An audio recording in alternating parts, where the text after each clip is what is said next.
여러분 반갑습니다. 안소장입니다.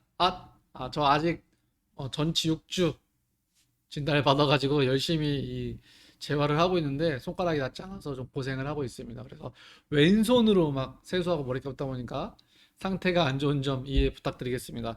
오늘 지재권 관련된 이야기를 좀 해보려고 하는데요. 지재권 이야기 앞서서 제가 오늘 자랑 또 재미난 거 한번 공유해드리도록 하겠습니다. 짜잔! 위즈너. 네, 제가 드디어 1년에 한 번 축구화를 바꿀까 말까 하는데 요즘에 전에 있던 축구화가 너무 낡았고 많이 넘어져가지고 이번에 축구화를 가볍고 좋은 걸로 바꿨습니다. 너무 좋아요. 막 착착 감깁니다. 제가 축구 좋아하는 거 아시죠? 근데 이 자랑을 하려고 하는 게 아니고 이걸 샀는데 박스 안에 다양한 사은품을 주면서 양말이 하나 왔습니다. 양말이 하나 왔는데 사은품으로 제가 스마트 스토어에 샀는데 짜잔. 안 보이시나요? 안 보일 수 있겠구나. 이게 빛 때문에 가려지는데 고객님 미즈노 상무점입니다. 제품 구매 정말 감사합니다. 편안하게 신으고 다치지 않게 조심히 운동하세요. AS는 언제든지 매장으로 전화 주세요. 예쁜 리뷰 부탁드립니다. 라고 하면서 이 포스트잇에 정말 정성스럽게 손으로 땡큐 편지를 썼습니다.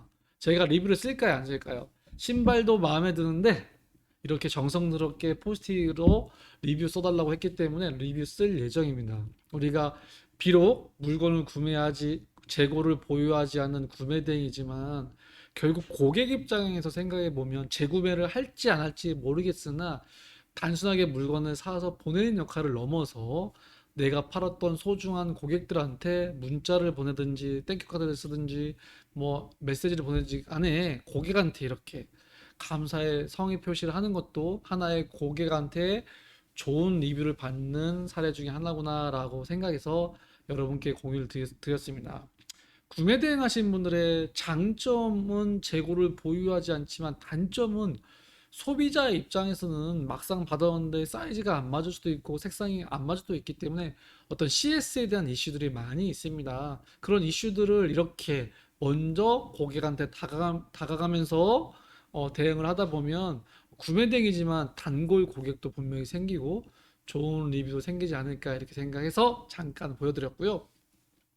오늘은 지재권 이야기를 해보도록 하겠습니다. 여러분, 특히 중국 구매 대행 하시는 분들은 내용 증명, 지재권, 디자인 보호법 위반으로 내용 증명을 받으면서 뭐 합의금 내놔라 이렇게 날라와서 막 소장님 어떻게 너무 무서워요 뭐 이런 분도 계시고 심지어 경찰서에 바로 형사 고발해서 경찰한테 연락이 와서 어떻게 해야 되냐고 물어보신 분이 많지만 첫 번째 우리가 중국이나 아마존 상품을 이미지 캡처해서 올릴 때 저희는 당연히 중국 셀러가 올린 중국 상품인 줄 알고 미국 셀러가 올린 미국 상품인 줄 알고 그걸 리셀링 하기 때문에 사실 큰 문제가 없습니다.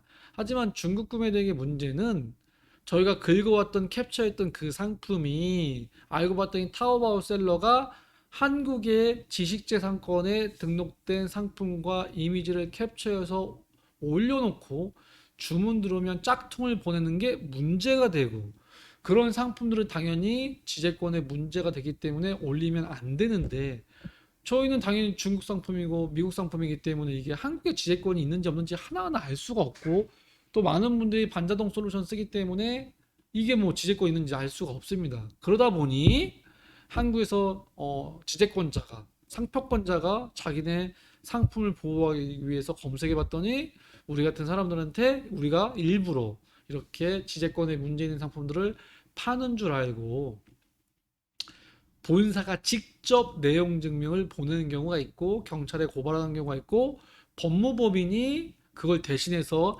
합의금 뜯어내려고 협박하는 경우가 있고 다양한 케이스가 있습니다.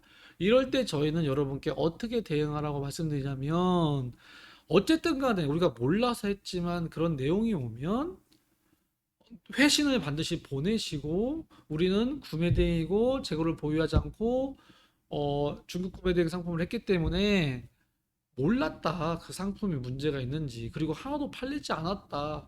고의성이 없고 팔리지 않았다는 걸 회신하고 다음부터는 이 상품이 올라가지 않도록 조치하겠다라고 해서 상품을 바로 삭제하겠다 정도 회신을 보내면 큰 문제들이 없습니다. 그런데 이제 그 중에 또 다시 끝까지 물고 늘어지면서 뭐 합의금 떠나는 애들은 있으면 무시하셔도 되지만 저희는 계속 올 때마다 혹시 나중에 소송에 대비해서 회신 보냅니다. 똑같은 대답으로. 몰랐다. 그리고 하나도 팔리지 않았다. 그리고 앞으로는 팔리지 않도록, 올리지 않도록 조심하겠다라고 계속 보내면 포기를 하거나 열받으면 경찰서에 고발하는 친구들도 있습니다. 그럴 수 있죠. 합의금 장사하는 사람이 문제지 실제 상표권을 보호하려고 하는 사람들은 몰랐습니다. 네, 이러이런 상황이고요.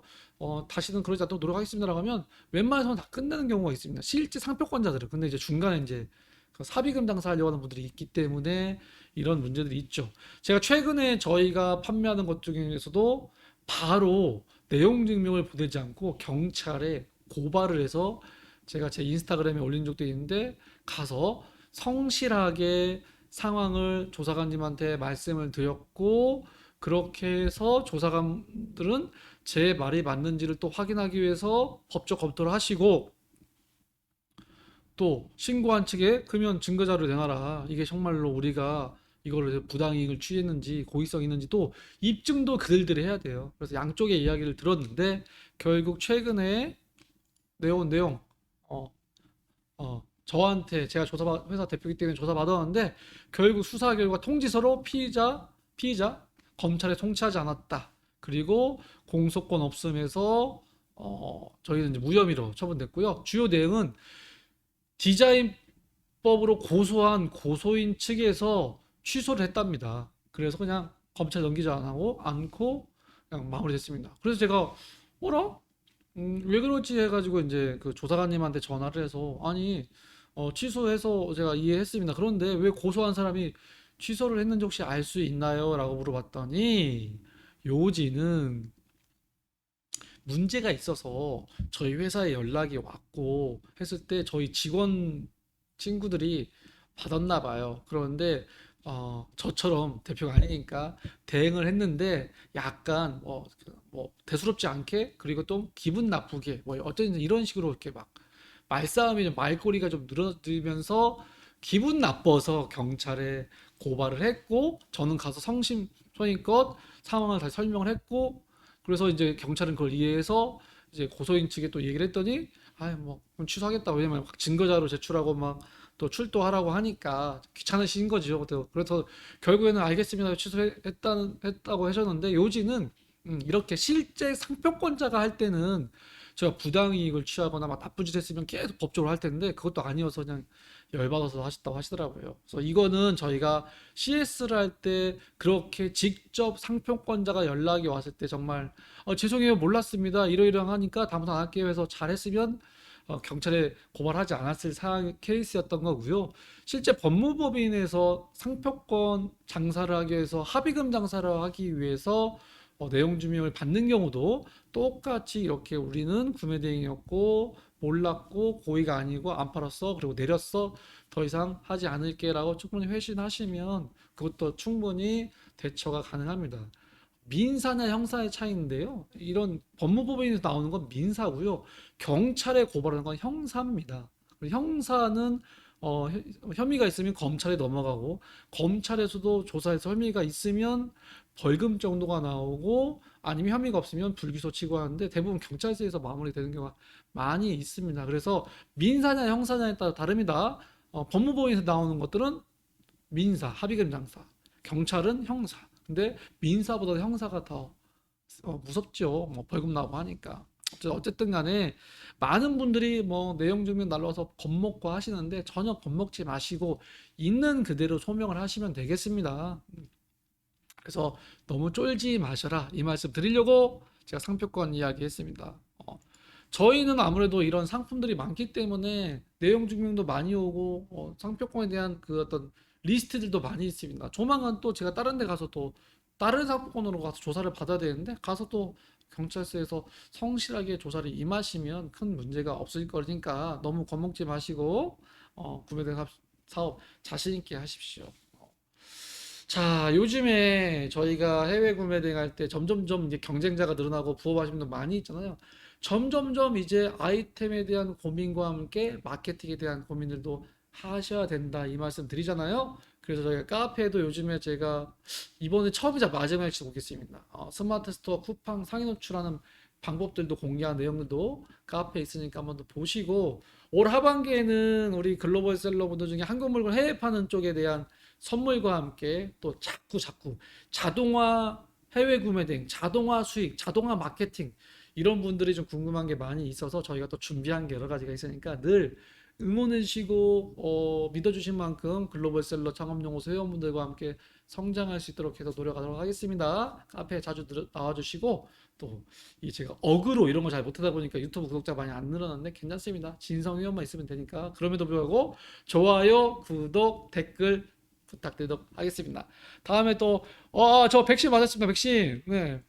그래서 제가 8월 정도에 우리 회원분들 상대로 백신 맞는 분에 한해서 제가 영국 발레논 출장을 갈 예정이니까 그때 같이 가실 분도 한번 모집할 예정이니까 미리미리 준비하셔서 올 하반기에는 또 즐겁게 일할 수 있도록 많이 준비하도록 하겠습니다. 감사합니다.